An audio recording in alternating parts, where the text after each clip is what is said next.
Ladies and gentlemen, welcome to Field of 68's last call. What's your go-to Applebee's order? I don't go to Applebee's. We actually call it Crapplebee's, to be honest. Who's the better team right now, Creighton, Marquette, or UConn? Con. What are you doing? What is that? Pray for Fanta. Oh, come on, Zach. Here we go. It's last call.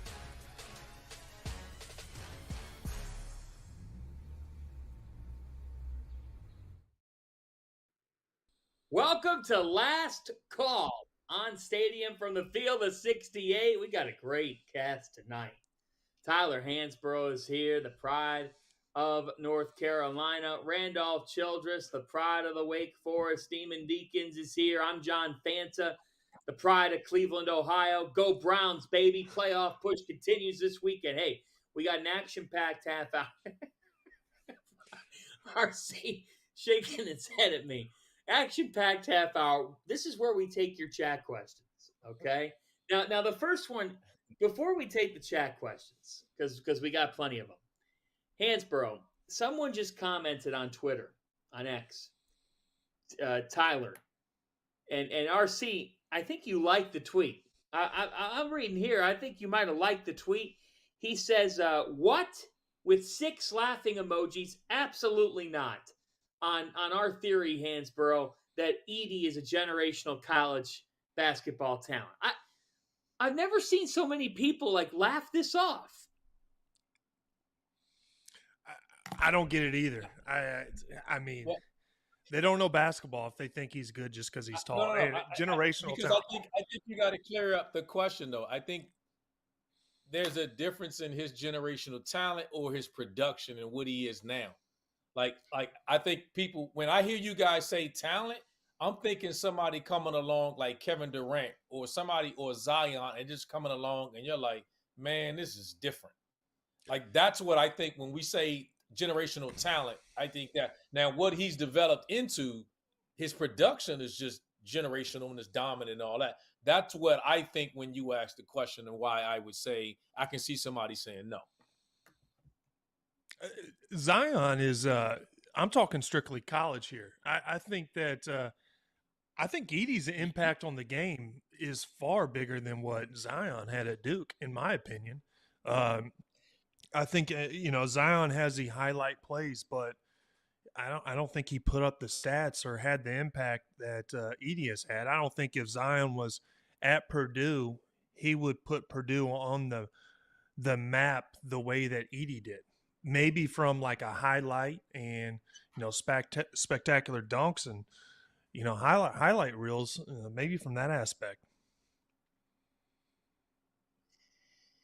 Let's take your questions because we could go on all night with this. Okay, first question comes in from Andrew. Hello, Andrew. Good evening or good morning. Andrew asks, how many teams from the Big 12 outside of Houston and Kansas can get to the second weekend of the NCAA tournament? That's a pretty good question. I mean, you got Oklahoma, Baylor, BYU, Texas. Like, man, I don't know. RC, it feels like there's a lot of teams that could get to the second weekend. I have my concerns. I think in order for Baylor to get back, they got to defend a little better. I was actually talking to Rob about that, and we were joking about it, and I said, I wish Jonathan Chumachachua was the pre-injury player. And I think his activity and versatility would help that team be so much better defensively. So that's my concern with Baylor is on the defensive end of the floor. All right. Tyler? Yeah, I mean, I'm with RC. I think Baylor, maybe Kansas State as well. Jerome Tang. And it's so early. I could see, 3 or 4 other teams sneaking into the tournament. Will they have the impact that those teams will have? Probably not. I'm going to say that 6 teams could make it. I mean, how many teams outside of Houston and Kansas? I'll say 4. I'm not buying Oklahoma to make the second weekend. I think they're going to have I think they're just going to have a human moment here. They're gonna swallow some lumps in the Big 12. Everybody does. Everybody does. Like even Kansas will lose 2 or 3 or 3 or 4, and people will say the sky is falling, but it's like that's just this league. It will humble you. But yeah, 4 others, up to 6 or 7 teams could do it. Good question though. Very good question to start last call. Here we go. Spartan says thoughts on Ole Miss. So Ole Miss, they're 11-0. They're 11-0 on the season. And Chris Beard has stepped into Oxford and done what a lot of us thought he could do, which there was never an argument of his ability to win. RC, your thoughts on Mississippi? We're going to have to find out more about them. I think they go into that category with when we start talking about the top teams in every league. And I think we can go in every league outside, again, the Pac-12. And there's about 3 or 4 teams, maybe in, like the ACC. Once you get past Miami, Duke, Virginia, and all, like who's the 6th team? You get to the SEC, you get past Kentucky, Tennessee, A&M. I mean, you get like who's the next that 5th or 6th team in all of these conferences? And that's my question with Ole Miss. Are they this year's A&M, where you're not expecting much out of them, and then they shoot to the top of the SEC? I just need to see more of them against quality opponents. Right. Tyler? Yeah, I'm with you. I think that we'll find out soon, especially when they get into SEC play, go against Kentucky. But they do have some pieces. I like the big man Sharp. I saw him play at Western Kentucky a little bit. I didn't really think that they, played him the way they should. And I think Chris Beard is going to figure out, how to, make his size effective. He's a guy that's also very tall that hasn't had the impact that Edie has had, just to give some of you haters a heads up.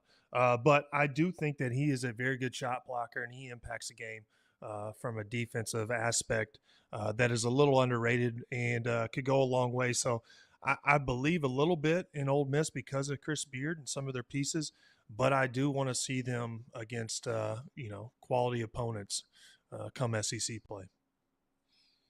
Ole Miss, Houston, and James Madison, your unbeatens in college basketball right now. Ole Miss's upcoming schedule, they take on Bryant on New Year's Eve.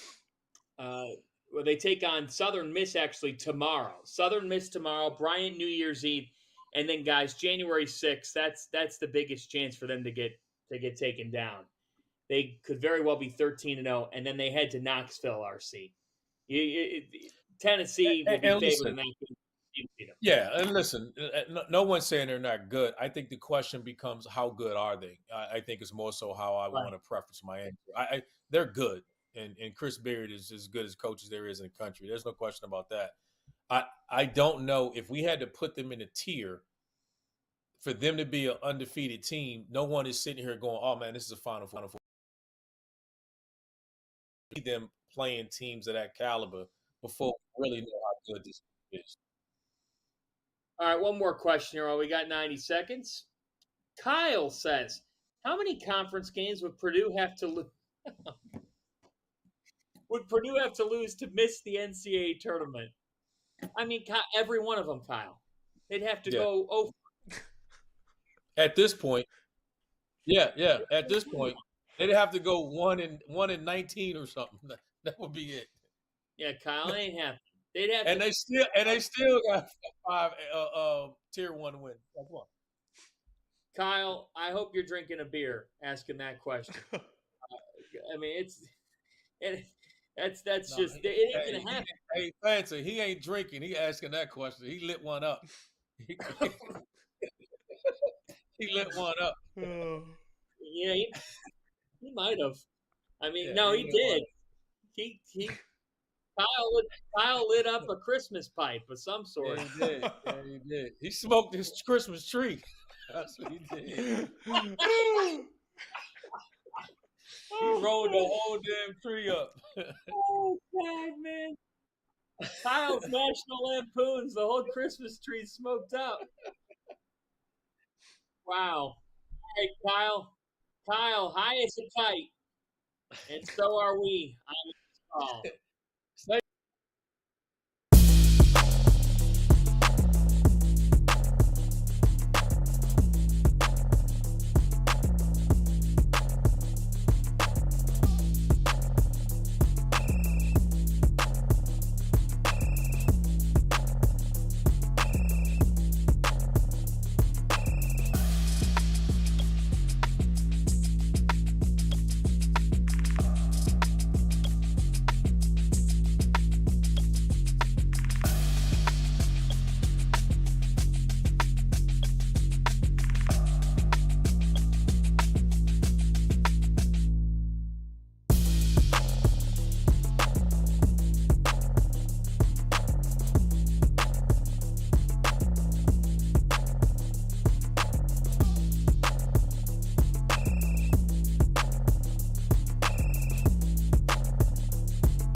Welcome back to Last Call. We're having fun tonight. John Fanta, Tyler Hansborough, Randolph Childress. Happy holidays to you and yours. All right, back to the questions here. This one comes from T. Harris. He asks, the difference between 1% and skim milk is huge. All right. What two programs who are considered equals now will separate at the end of the year? Damn. Great question. I love the question. Two programs considered equals now that will separate at the end of the year. You know what, guys? I'm going to go first here while you're thinking about it. I'm going to go with, to me, Marquette and UConn are considered equal in the Big East. You know, like the thought is that they're going to be in a fight for who finishes it. So they've had their flashes in non-conference. Like, don't forget, Marquette made the Maui final and took Purdue to the I think last. Marquette's resume is impressive. I think they're up there with one of the best records resume-wise in the country. So it's going to go one of two ways. Either Klingon's a little piece more than banged up, and so Marquette separates because UConn struggles without Klingon a little more than we expected. Or Marquette, they've got some issues right now they got to figure out. I'm confident Shaka will. But I think everybody's assuming that those two will just be neck and neck the whole season. And the Big East has shown us, like even last year, everybody thought UConn was going to dominate the Big East. But then it's hard being the hunted in that league. And you don't play an unbalanced schedule. Everybody plays each other twice. So I think those are the two that I would best say, because they're in the same league. They're right around the rankings. They're right around each other in the rankings. UConn's 5, Marquette 6. That's what I think. One of them's going to separate. But again, that's a weird question in that aspect. And the only thing my concern with that analogy is we're questioning Klingon's health. And if we're going to question health, then I think we can do that that's like saying if Zach Edey sprains an ankle, then Arizona's going to take off. You know what I mean? Like that. That's my only concern with that. That kind of analogy in a sense. So, because that's a weird question because we don't. I think we can all say we can go in every league, and then there's a couple of teams that we're like, all right, I'm pretty sure I'm confident about them, and then I don't know if we're sure of the middle of the pack in any league. Like what my question would be like, what middle of the pack in any league are you like, all right, I know what they are right now? No, none. No, we don't know. Yeah, because I think we question their scheduling or whatever. So that answer to me would have to come out of, the middle of someone's league. Somebody, to me, that answer would be Villanova. Because they're a team that I think could beat anybody in the country, and then they've shown us they can't beat anybody in Philly. Right. Yeah. Right. Like that would be my answer would be Villanova.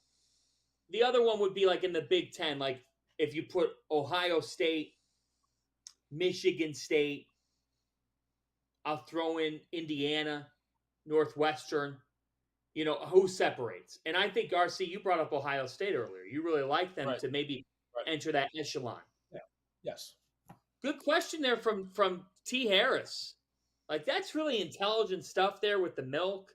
He has brought his A game here the last couple times. That's a GM right there. That's one of them analytical guys. He's going to be like a front office dude or something right there. That's what that is. This guy's smart. Well, he did comment in. He just commented in and said, I'm a Pitt fan. And we Pitt fans love Randolph, but we never seem to win games when he's on the call. That's not true. You just did. I only had one this year. No. Who did I have this year?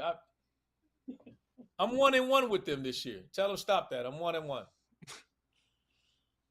Huh. I'm 1-1. Wow. And Jeff, Jeff and my guys. Right. All right. Let's keep this rolling here.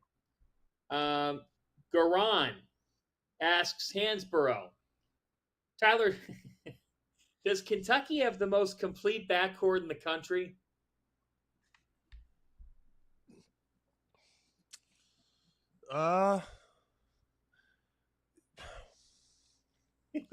What would you say?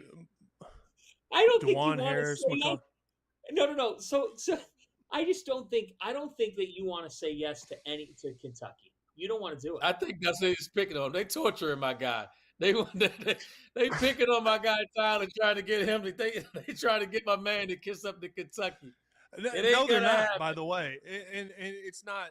You could look at Purdue and actually say Fletcher Lawyer and Braden Smith. The way they're playing right now, they could give Kentucky a run. So Big Blue Nation is delusional with some of their. They thought they had shooters last year.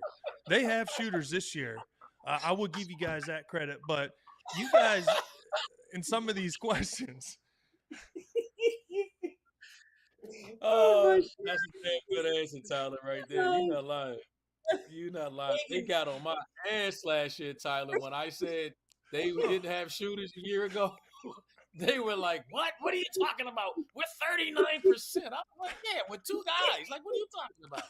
You got two guys that can make a jumper, and they play the same position. Like, what the hell are you talking about? Like, get off my damn timeline with this foolishness. Like, Are they? I mean, RC, are they delusional? no, I think I'll say this. I think it tilts their way when you say depth, but when you just say backcourts, I mean that you can say Arizona, Purdue, Carolina. I like Duke's depth, Clemson's backcourt. I mean, they're just Memphis's backcourt. Who's playing better than those guys? I mean, that is, my gosh. I mean, that's a hell of a list of teams that I don't even know how you could even compile a top 5 backcourt.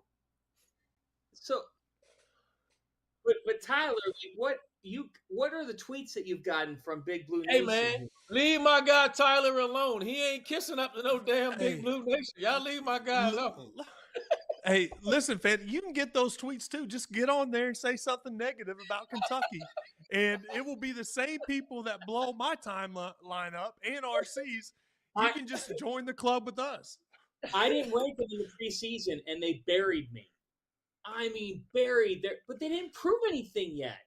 They're like, what about this team? You put them in, and still, I will say that when we talk about pressure, and maybe the kids don't know any better, but like Cal's going to have pressure on him here, and in this tournament, you better win some games. I don't think anybody probably has more pressure on them in the tournament than Kentucky does, than he does, because of where they've been. I think that's fair. Hansborough loves BBN. And they love him. Oh, man. Last call has been fun. Whether you're smoking your Christmas tree or talking about the shooting that you have, Blue Nation, getting started. One more segment coming.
welcome back to Last Call on Stadium, everybody. John Fanta, Randolph Childress, Tyler Hansbrough with you. We have 3 questions to get to. All right, this question comes in from Andy. He asks, would you consider the Big Ten to be slightly better than how they started the year, or just they are mostly not good at all this season? Tyler.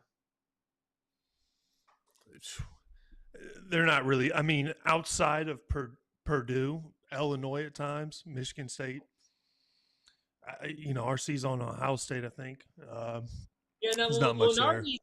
Lenardi's got 7 teams in the Big Ten going to the tournament. Well, they only have one contender in the whole Big Ten. There's only one team that really is going to have an impact in the tournament, Purdue. Randolph? No, it's Purdue and everyone else. I don't. I think you said 8. I don't see 8 right now. I think 8 is more of a reputation thing in the past, and they'll need to play a lot better come league play. Figure that out. There'll be a lot of separation going on there. I don't see 8 teams. All right. Nick asks Tyler Hansbrough